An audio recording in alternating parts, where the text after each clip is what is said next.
So first of all, let me introduce myself. My name is Amy Dowling. And just as another thought, we're going to be recording the meeting. So just to let you know, it will be recorded. So again, my name is Amy Dowling. I'm the Career Support Manager here at Embry-Riddle Worldwide. I work alongside Rose Carlson, which is also on the call, little princess wave. She's the Associate Director for Career Services. We also have Andrea Armstrong, I believe, on the call. I saw her. She is our Assistant Director, so she's going to be joining us as well. And then we have also Arnold is on the call, Arnold James. He is our Executive Director. Get a little away from him. And then we also have Karolina Jurasik, or Juracek, however she likes to say that. I don't say it clear, as fancy as she does, but I try. And then Jen Thomas is also on here, and she's another career support manager. And I'm not sure if Doug Goldstein's on here. I didn't see her, but she's another one of our career support managers as well. So that is us. So what we're doing today is presenting you with our Career Ready Club meeting. So what is Career Ready Club? I know a lot of y'all are already familiar with it. For those of you that aren't, it's an exciting club founded for the students and alumni, and it is an acronym charting a runway for employment and educational readiness. So definitely connecting, students and alumni to industry service, subject matter experts, things along those lines. So we are happy to be able to bring this to you. We are sponsored by Career Services Team, the Worldwide Student Government Association, and the Dean of Students Office. So kind of to follow our, syllabus for today, our agenda, we're going to do some opening remarks, upcoming events. We'll have the speaker introduction, and then we'll follow with the Q&A session. So, throughout her presentation, though, if there's something that's on your mind, go ahead and put it in the chat box. We may not address it at the time, but it'll be in there where we can once she gets to a point where she's going to be taking a break. So feel free to reach out. We learn from the questions that you have. It very well could be a question that someone else has. So please feel free to ask. So the mission of the Career Ready Club is assisting students in becoming career ready. And we do that through connecting you with industry professionals, enhancing your career competencies or soft skills, which increases your marketability, helping you apply available ERAU career tools and resources, and providing opportunities to experience the corporate culture of various employers. So without further ado, I'm going to go ahead and introduce Arnold James. Like I said, he's the Executive Director here at Career Services Worldwide, and he will be taking over from here. So thank you so much.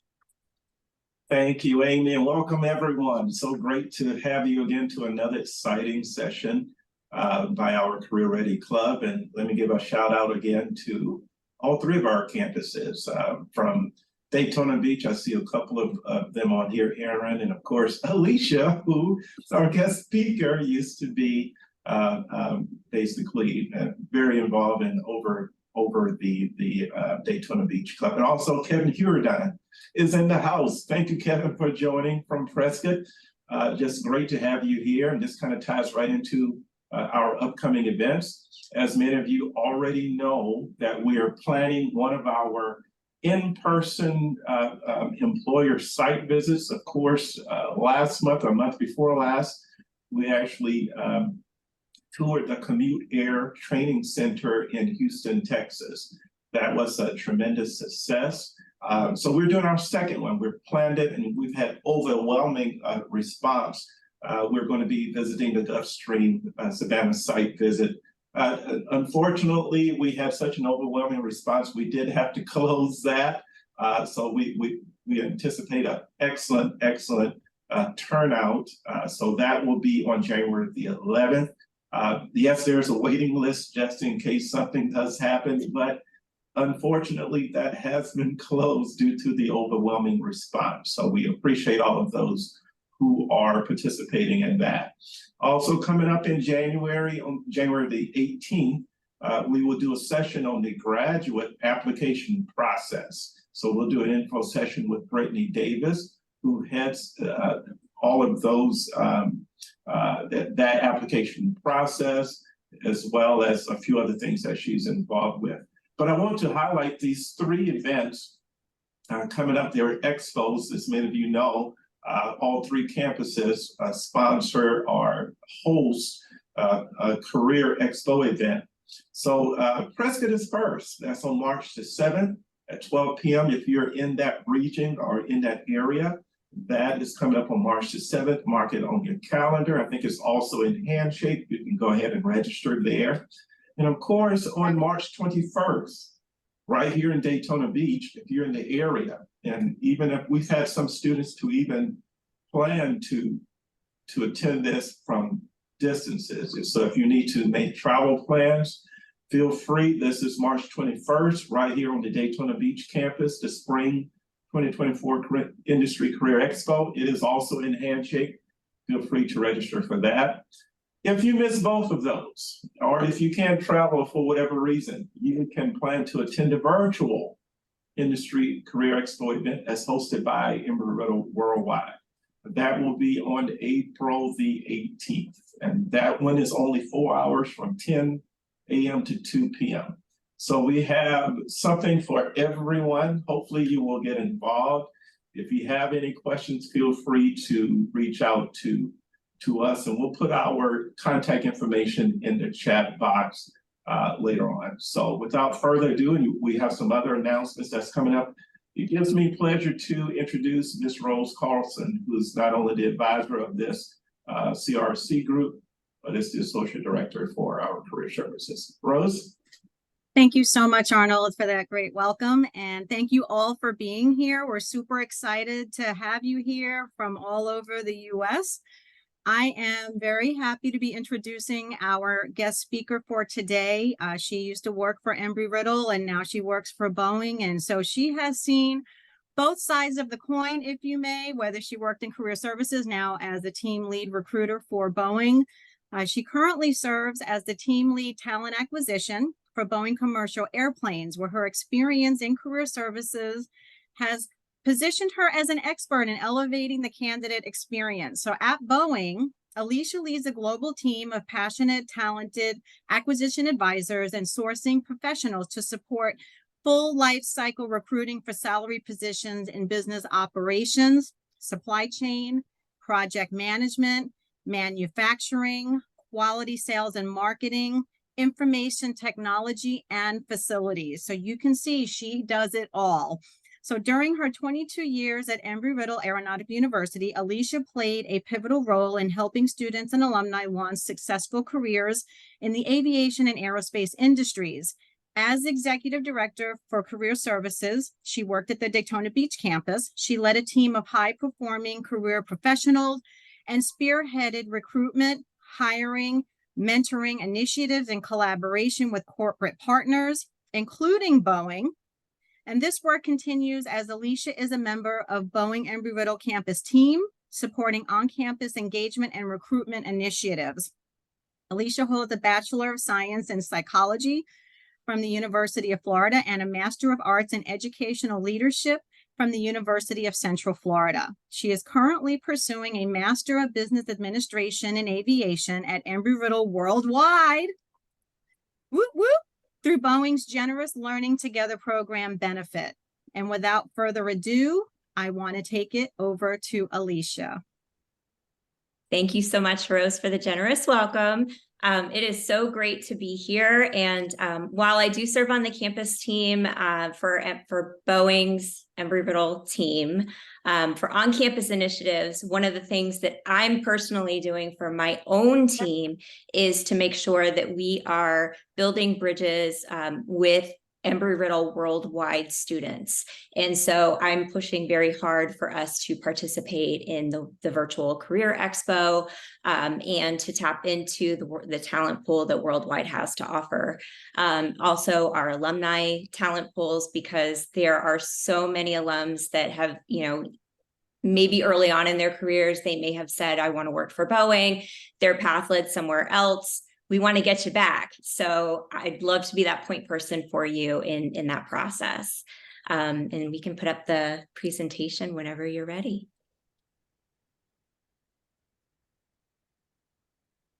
Hey, that's going to be Amy. We'll be uploading those slides momentarily. Okay. Yes, can you not see them because it shows that it's sharing on my end? We do not see them. Okay, let me try again. There we go. Just needs to Let me get them in presenter mode. Give me one second. Yep, you're a pro, Amy. You got this. Getting there. All right. So that's me. We're going to talk today about optimizing your LinkedIn profile. I'll share that in my time in career services, I was a very early adopter of LinkedIn when it first came out. I admit that I am a social media junkie, and I was from the very beginning. And when LinkedIn came into play, it allowed me to be able to engage in social media at work. And so I became the primary point person for LinkedIn initiatives for the career services team. And helped students over the years to develop their LinkedIn profiles. I've learned a lot more in my new position at Boeing on the recruiter side and how recruiters look at LinkedIn profiles. And so I'm going to share some of that knowledge with you today, and hopefully it will benefit you. So why is LinkedIn so important? I noticed that a lot of students do not have LinkedIn profiles initially. Working professionals tend to have them, but students not so much. They don't put so much of an emphasis on it. It is important for a number of reasons. Professional branding is really important, even if you are a first-year student. Wherever you are in your career, professional branding is going to be something that you're going to want to make, it's your reputation. It helps you to build a name for yourself. Your network expansion, making sure that you're visible. I will tell you that in my position, I work remotely. And so it's really important for me to be visible. The only way for me to really do that in a big way is to be on LinkedIn, because that's where the executives of my company work and are and share information. And so they see the things that I'm doing because I've connected with them on LinkedIn. So it's not just for people who are trying to find a job. It's also for people who are trying to be visible and trying to elevate their career within the company that they currently work. It's great for relationship building, recruiter engagement, reputation management, as I mentioned previously, personal branding, learning industry insights. This is really, really big. And I will tell you that I never really considered myself an aviation person early on. And over the years, I have learned so much just by being on LinkedIn and seeing the successes of our graduates at Embry-Riddle, seeing the things that are going on in industry, connecting with professional associations.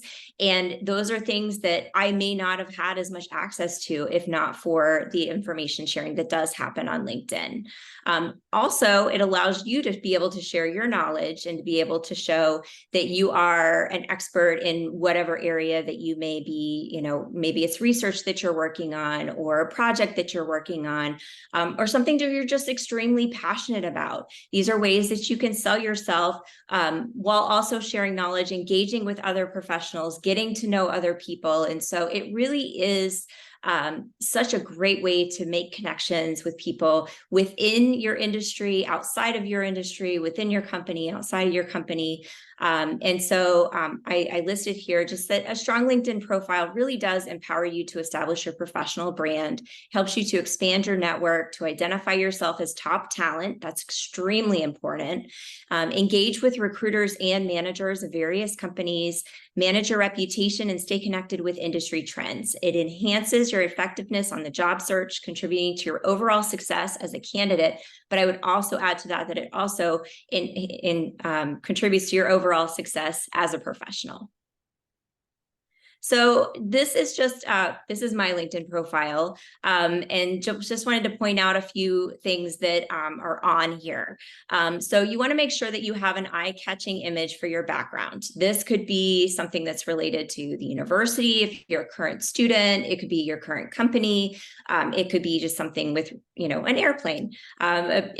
Something that's eye-catching, but also shares something that is either about you or about the message that you want to convey to people who are going to your profile.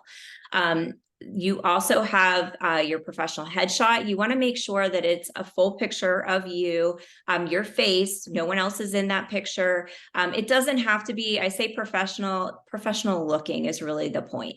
It does not have to be, you don't have to go to a studio for it. This picture is actually a picture of me in my family dining room, and I just removed the background, and it looks like a professional headshot.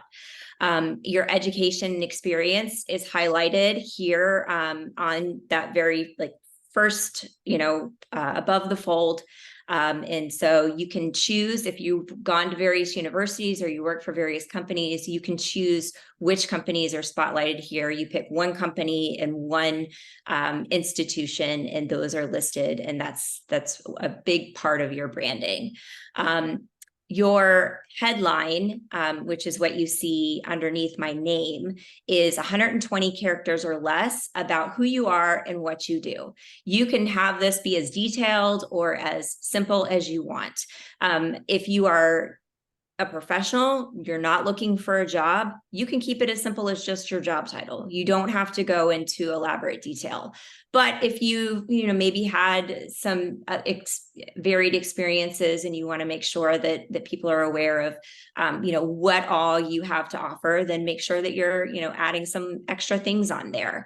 There are actually AI tools that can help you to decide and develop what that headline looks like and what would be best for you. You can see there's some few extra things on mine. Part of this is because I use LinkedIn Recruiter. You can verify your account. That's that check mark that's next to my name. I believe anyone can do that. You can put your pronouns. If you go in, and we're going to talk a little bit about how you can add those hashtags that you see on mine where it says what I talk about. And then you can have a personal link on there as well. You can set this up so that you can have followers, not just connections. And I'll let you know what the difference is between those. And so we'll go to the next slide and talk about that. So what that is known as creator mode. And so when you're on your LinkedIn profile and you are making edits to it, you'll see resources. Creator mode is one that you can turn on or off.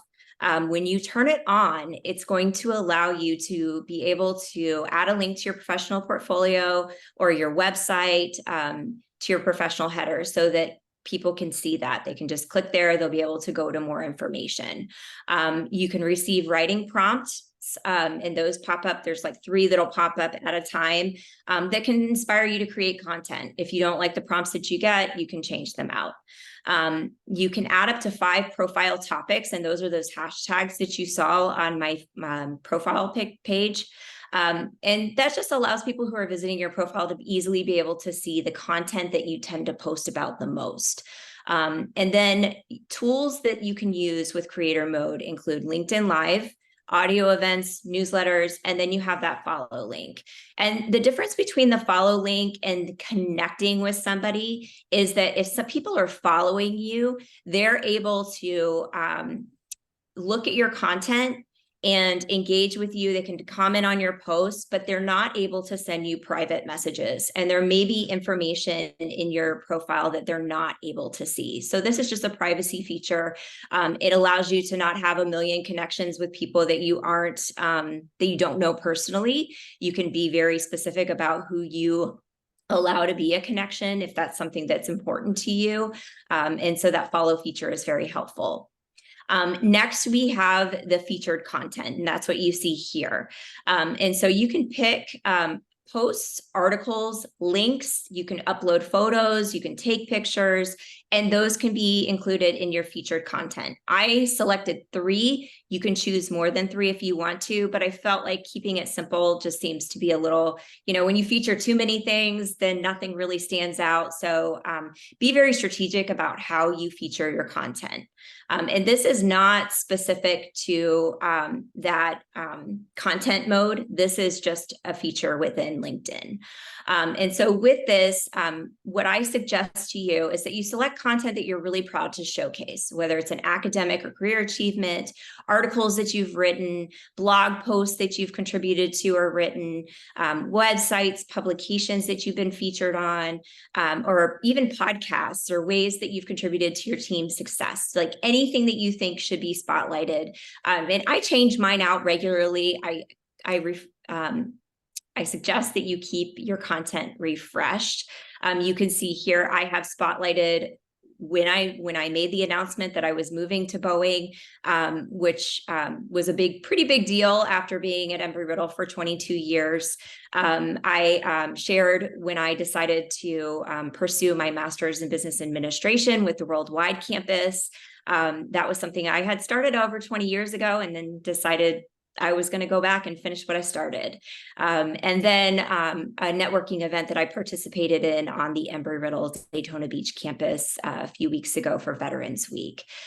You can add, like I said, you can add more than 3. They can be various mediums. They don't all have to be posts.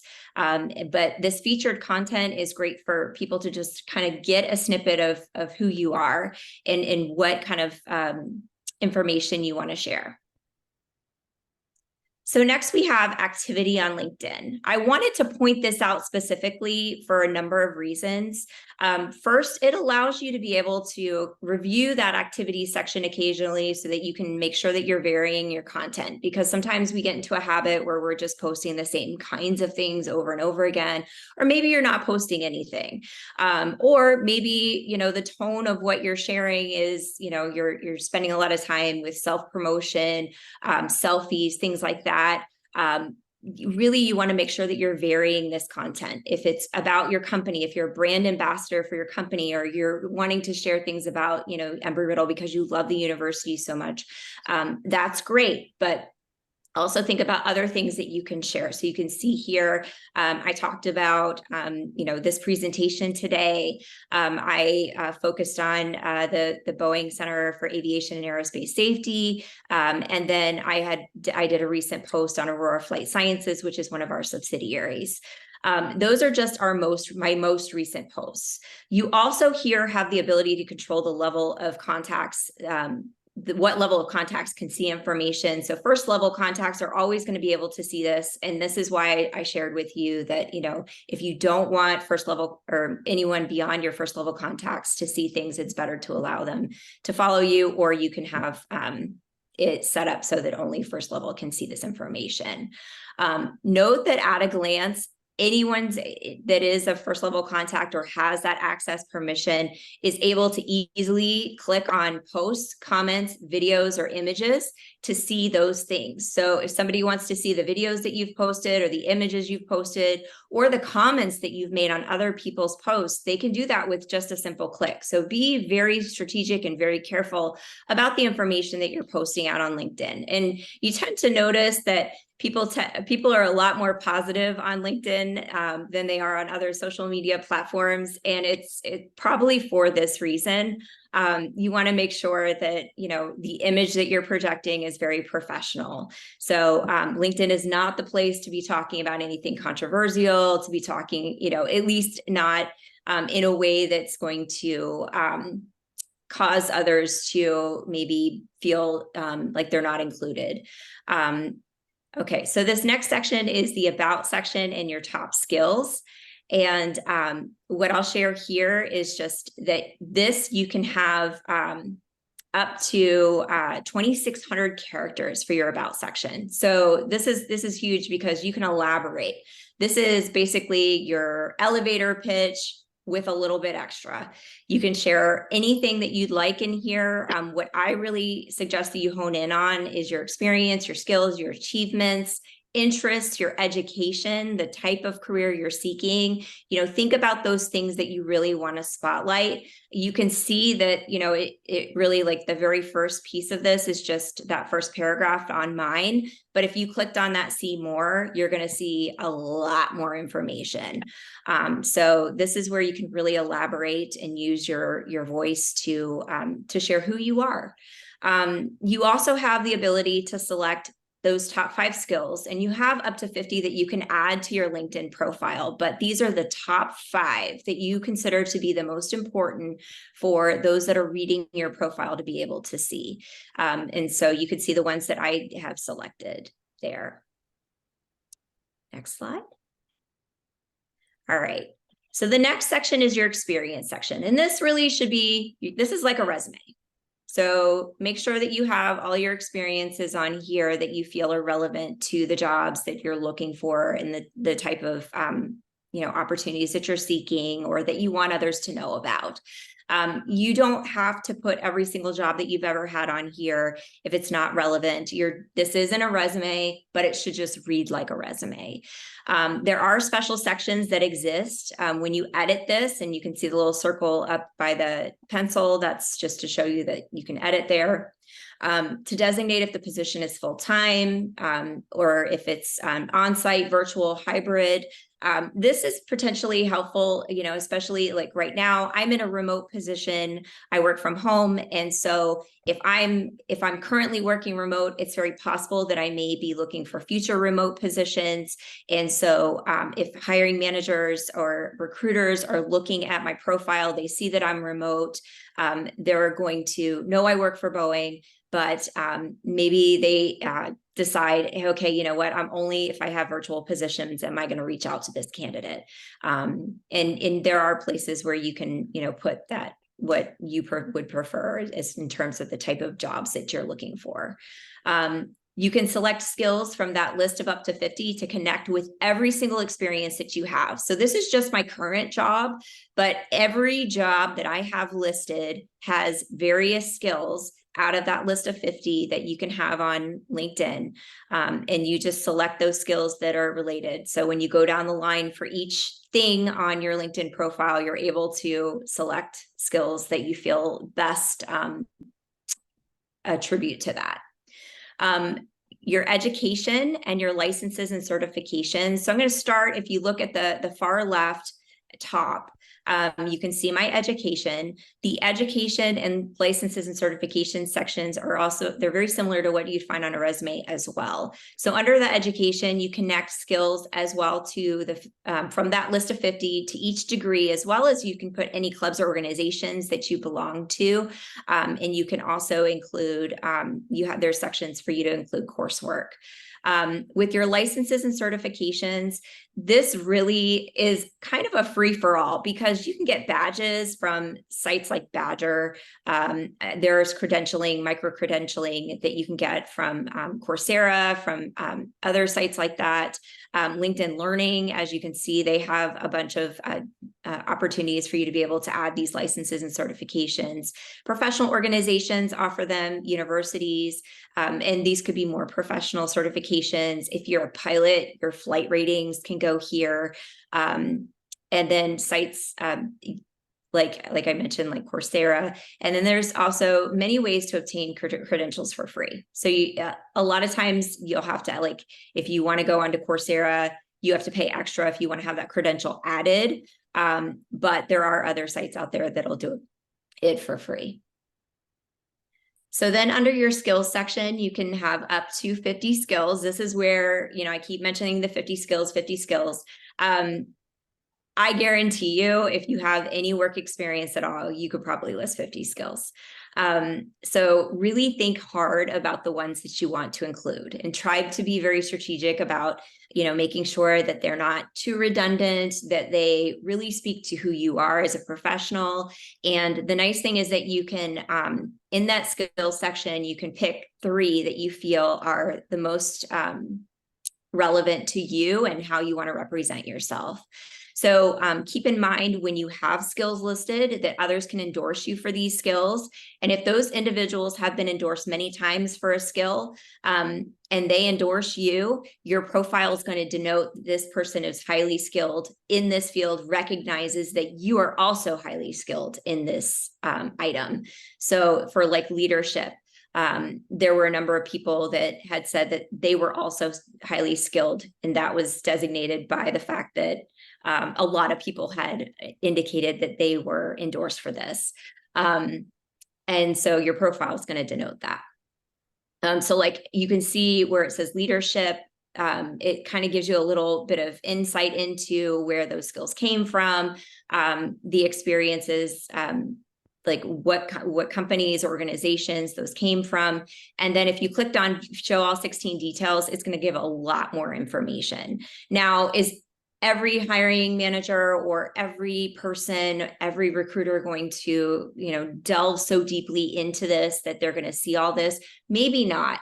However, it's really great to have this information in there because if they are looking at it, you want them to be able to identify and find that information.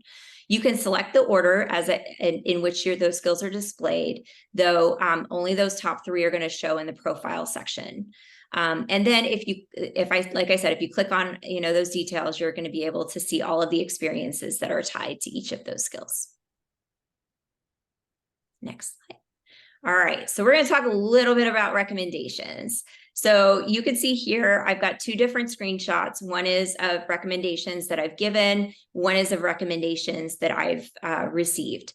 And so what I recommend to you all is that you are asking others to recommend you. Only ask those individuals who can really speak to the work that you have contributed. So if you were a lead on a project, if you have been a student assistant for a department on campus or off campus, or if you have professional work experience, think about your colleagues, think about your peers, think about your managers. Ask individuals to recommend you. It's really good to have at least a few recommendations on there. I have 10 total. I have not updated this in quite some time, so these are relatively old. But I'm going to start reaching out and getting some recommendations from some of my Boeing colleagues for this. As far as giving recommendations, it is better to give than receive. And I guarantee you that if you start giving recommendations to people, you'll start getting recommendations from people as well. But giving recommendations is a way for you to showcase the fact that you are somebody who identifies things in other people and that you take that time to recognize them. This is a really highly coveted quality in leaders. And it's something that you want to, if you want to be a leader, or if you want to, make sure your colleagues know that they're appreciated, know that how you feel about the work that they do, and you can speak to it, then it's really great to give recommendations to others. And you can see I've given more recommendations than I've actually received, and that's by design. Some additional sections that go in here. I don't want to go into all of them in as much detail as I've given some of the other pieces of LinkedIn, but I just want to share, you can add projects, publications, languages that you know, causes that you care about. If you've got patents, you can put those in there. Volunteer experience. I do a lot of board service. I'm very passionate about that. So there's a lot of volunteer experience in my LinkedIn profile. Any courses that you've taken, honors and awards you've received, organizations you're part of, any interests. And the interests, I think, I want to point out to that is you want to make sure that you're really intentional with the voices you follow, the companies, the groups, newsletters that you maybe are looking at, in schools, because these are things that people can look at. And actually, like, companies that you follow, if that company has a LinkedIn recruiter account and there are recruiters that are sourcing candidates on the back end and looking, they can see, and you're considered a warm contact to that recruiter or that sourcer, and you may be reached out to more readily than somebody who hasn't liked that company. So if there are companies that you're interested in, make sure you're liking those companies. That's also going to give you information about the companies. They post out content just like recruiters do, just like anyone else does. And then if you go over to the right side, you see the public profile and URL.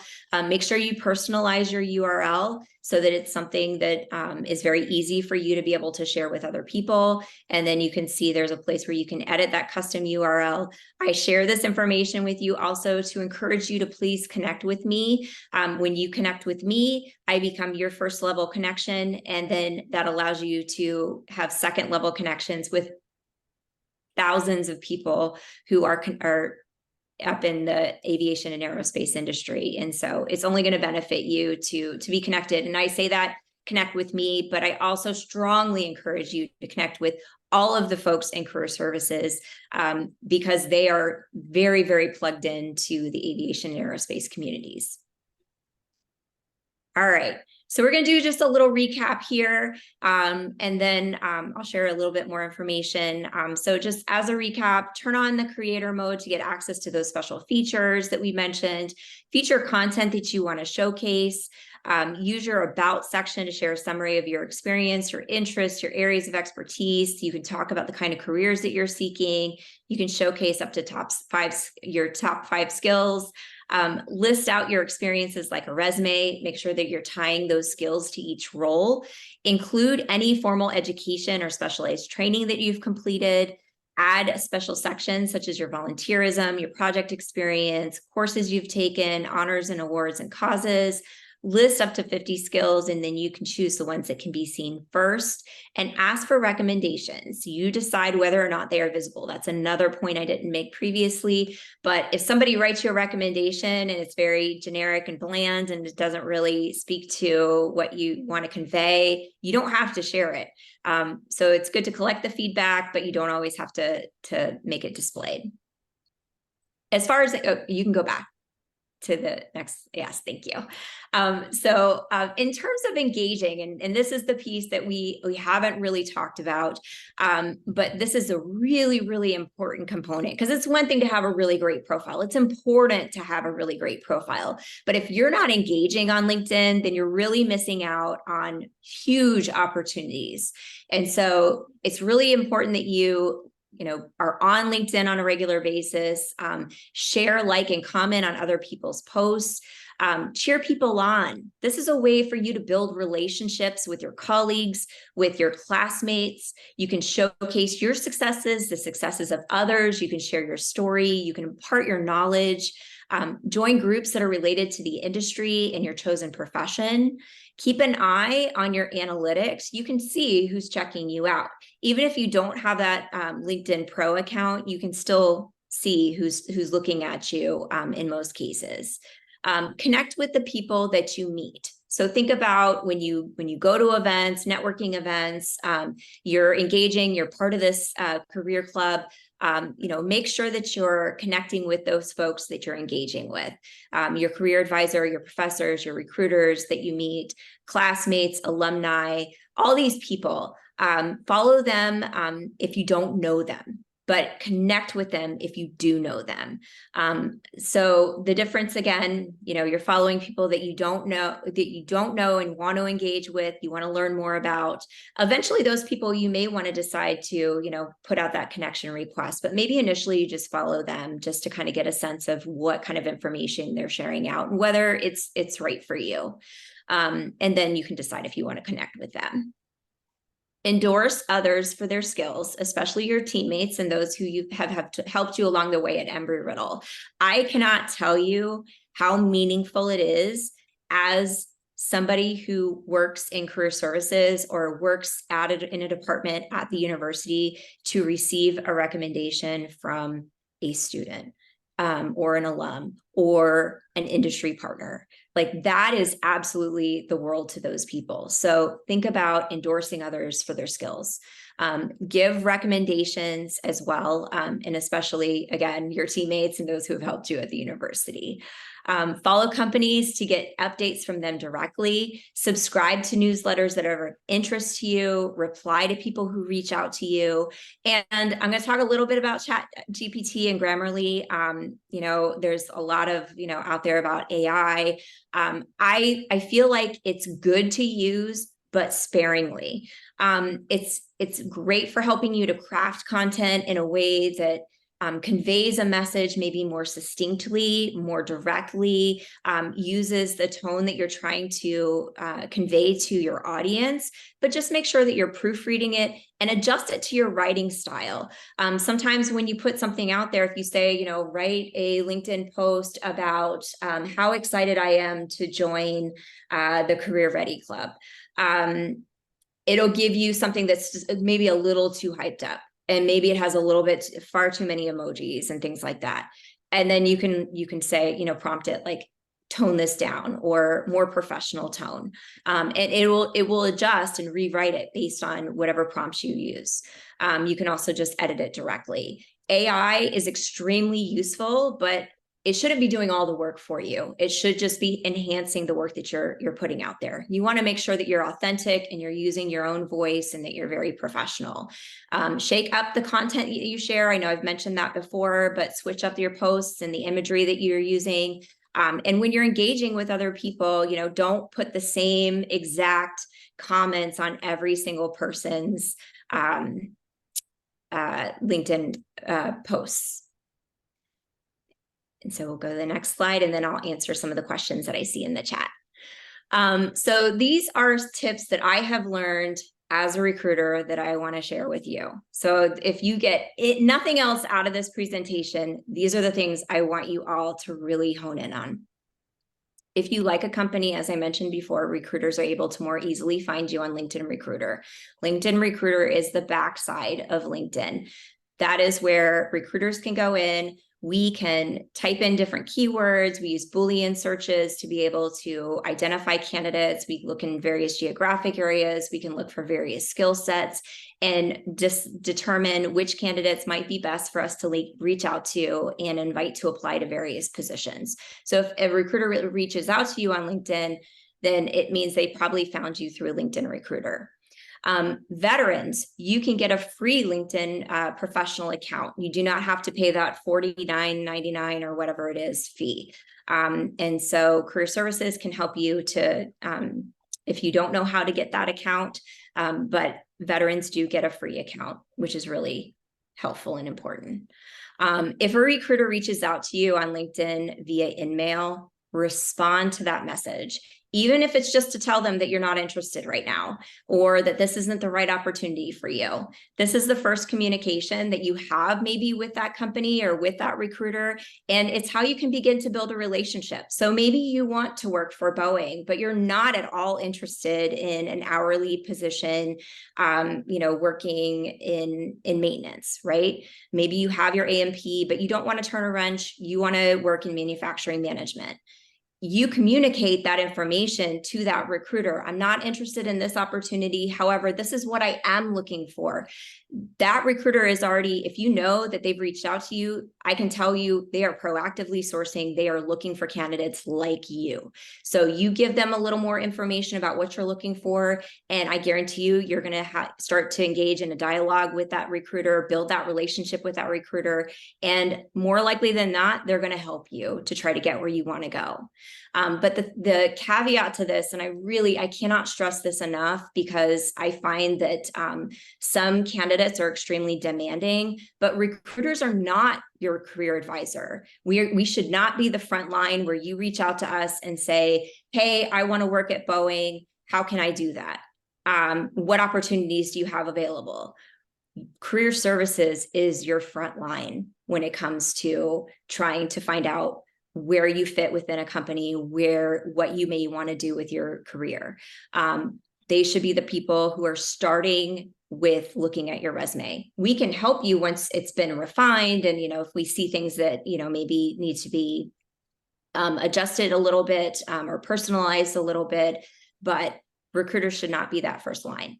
If you reach out to a recruiter on LinkedIn, do not ask them for a job or what opportunities are going to be a fit for you. The first thing you really need to do is do your research offline, or actually online, go to the company's website, find out what jobs are available. And once you see those positions that you're interested in and that you think you might be a fit for, then you reach out to the recruiters that work for those companies of interest. So be really strategic about this.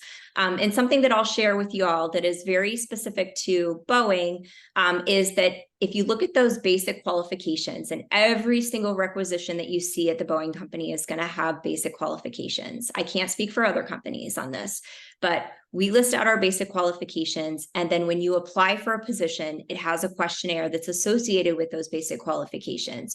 If you do not meet every single one of those basic qualifications, the system will automatically disposition you from that requisition. So you'll receive, maybe like 24 hours later, you'll receive an email. And I know some candidates will get put off by that and say, well, gosh, I just applied. How did I get rejected so easily? But it's because you didn't meet the basic qualifications. It's very possible that you answered the questions wrong.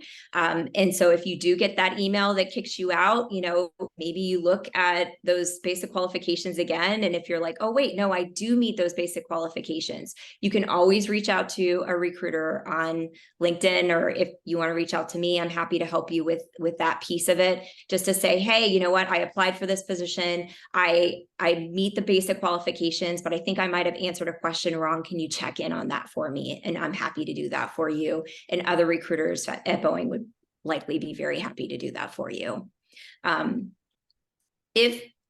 Keep in mind, and this is a really important piece to this as well, that recruiters are not obligated to help you. If they work for an employer, they're not getting paid to help you. This is something that they're doing on their free time. I have spent many late nights just responding on LinkedIn or responding to email to candidates that want to get into the Boeing company. If recruiters are doing this for you, it's because they either see something in you and they think you're a strong candidate for that company, or they are extremely generous with their time and their talents. So don't take that for granted, and don't have expectations that when you reach out to a recruiter that they're always going to reach back to you right away. So just keep in mind that's something that we want to help. And if we're helping you, it's because we're doing it out of the goodness of our hearts. We don't get any extra for that. If you send a note with your connection request, and this goes for anybody, make sure it has a purpose. You don't have to just send a connection request and say, hi, hey.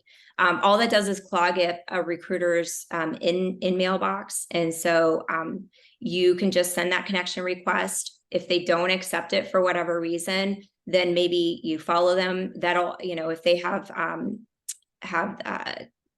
it set up so that you can be followed, then they'll follow you. You'll follow them. I'm so sorry.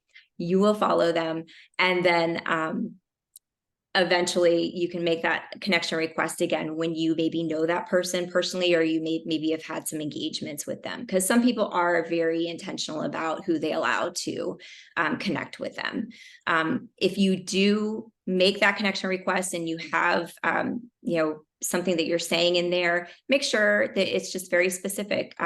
Let them know how you met them, or how you know them, or that, maybe you have a mutual connection. Name that mutual connection. Don't just make it a general statement. If there's a position that you applied to at the company, or you have strong interest in working for the company, it's okay to state that in that connection request. But really, I do suggest that you don't ask for anything in that initial connection request. Just let them know that you want to connect with them, and maybe just a little bit about why you're passionate about the company, or connecting with them in the first place. If a recruiter takes a really long time to respond, and I am very guilty of this, it's okay to send them a gentle nudge, but just keep in mind that most recruiters at top companies receive hundreds of messages from candidates each week. So it is a lot of work to maintain that candidate experience by recruiters. Make sure that your profile is completely filled out, and this is going to help ensure that recruiters can find you. And then there's no shame in using the open to work badge on your profile pic. I've seen recruiters go back and forth about this. I've seen people say that you shouldn't do it, that they won't contact or talk to candidates that have that open to work badge on their profile pic. My personal stance is that you should. If you've been let go from a job, if you've been laid off, if you're actively looking for a job and you really, really need one, there's a whole community of people out on LinkedIn who will help you. And so for every person who says that they will not talk to somebody who has an open to work badge, there's probably at least 10 to 20 people who will help you. You can also passively put that information in your LinkedIn profile to say that you're open to work, but you don't want the badge. And that's going to, again, allow people to see that on the back end in LinkedIn Recruiter. So recruiters will be able to easily know that you are, if you're following them, that you're a warm contact, and that you're more likely to reply because you are open to work. Like I mentioned, and with resumes, use career services. This also goes for LinkedIn. They can look at your LinkedIn profile and provide feedback for you. So make sure that you're also doing that. And if you're seeking a job or an internship, or you're a working professional who wants career mobility, having that LinkedIn account, I cannot stress enough, it's a non-negotiable, because that's really how you're going to make connections with people in industry. And so now we will move forward with Q&A, and I see a lot of questions in the chat. Let's see if I think you answered some of them as you were going through. Okay. Hopefully, because I was thinking to myself, is she looking at the chat? And that's great. That's great. So let me just take a quick peek here, and I know we're short on time. So let's see here. Somebody did ask one about ChatGPT, but I think you answered that. Somebody asked about how to reach out to recruiters. You touched on that. Okay. Somebody did ask about research papers and how would they go about putting that on their LinkedIn profile? Is that something that's recommended? So is that something that you see a lot? It's not something that I see a lot, but what I have seen that I think is really helpful is to either create a website that has links to all those PDF files, or to where that research is housed. And then you can put that in that link that you have if you're using the content mode. You can also upload files, or you can add videos. You can add so many different types of content to your LinkedIn profile. I do think that if research is something that you're passionate about and it's something that you want to spotlight, then it is important that you do that. Somebody asked if they should follow you or connect, which is better. So I would say, if you are part of the Embry-Riddle community, please connect with me. Don't just follow me. Good answer. And then what can an applicant do to stand out to a recruiter? I think one of the things that they can do to stand out is to be, like I said, to be very intentional about what when they're trying to communicate with that recruiter. I had a candidate who reached out to me recently, and he was interested in a position. He asked me to just check on the status for him, and I did that. And then he started sharing a little bit about his personal story. He said he was a little bit nervous and anxious. He was really looking for a position with Boeing. It was his dream company. And then he got an interview. He reached back out to me, let me know he got the interview. So then now I am fully vested in this candidate. He is not an Embry-Riddle grad. He is, he's somebody who wants to work for the company. But the fact that he and I have engaged in this dialogue, he let me know he got the interview, he didn't get the job. We were messaging back and forth last night, and he shared with me that, the hiring manager did, recommend him for a different job. And I let him know, gave him some feedback on, that's a really good sign. That means that you did well in your interview. They would not do that otherwise. And so, like I said, now I'm vested in this candidate. And so I want to make sure that that candidate succeeds. And so that is really, to me, like it's more about the back and forth that's done in a way that is more conversational and not transactional. So you're not just reaching out to that recruiter anytime you need something. Sometimes maybe it's just to check in. Maybe it's just to say happy Thanksgiving, or I hope you're doing well. I'm just checking in to see, how you've been. Like, it's a two-way street when it comes to networking, and the same thing goes for working with recruiters. Okay. They said, sorry, I'm just going through the questions really quick. Yeah. It says, is there a function to make public and hide my resume part? I think what he's trying to say is they're going for different positions, multiple careers. And is there a way to hide and show one resume versus another? I'm not sure if I'm saying that correctly, but it says to make public and hide parts of my resume depending on the job I'm applying to. No, you really have to keep your resume. I believe you can only have one resume on LinkedIn. So that resume should be, think of that as your primary resume, or if you were in Handshake, that one the first resume that you have is your primary or default resume. So have that one resume that's very general and has as much information as you want on it. It's not going to be handed in person to anybody, so it can be as long as you want it to be. And then those specialized resumes that are very personal, those actually should go in those applications. So when you're applying for the positions, that's where you're really wanting to personalize the resume. Or when you're going to a career expo and you're handing out resumes, you can personalize them for that. But very general whenever you're putting it on LinkedIn. Okay. And how does a recruiter impact my chances for a future career hire? So for example, if I apply to a Boeing position without reaching out to a recruiter, will this impact my chances? You know, honestly, if the candidate goes into it by personalizing their resume, that is going to be one of the best ways that they can make sure that they stand out, make sure that they're using the same language in their resume that is in the job description, especially those basic qualifications and those preferred qualifications. And that really goes for any company. If you're using the same words, when you have recruiters that are scanning resumes or hiring managers that are scanning resumes, when they say the same language, then that stands out to them. This person has the things that I need. There are also, I'll share with you, we use an AI tool called C.A.R.E.E.R. And with C.A.R.E.E.R, it uses AI to match up the language in the resume with the language in the job description. And it grades candidates based on that. So it's A, B, C, or D. And so, you know, sometimes recruiters will send like the A's and the B's to managers if they've got a really, really large candidate pool, and let the hiring manager sort through those candidates. But if your language and your resume doesn't match up at all, even if you're using maybe like similar words, then you may end up in the C or D pile and may not, you know, get your resume to the hiring manager.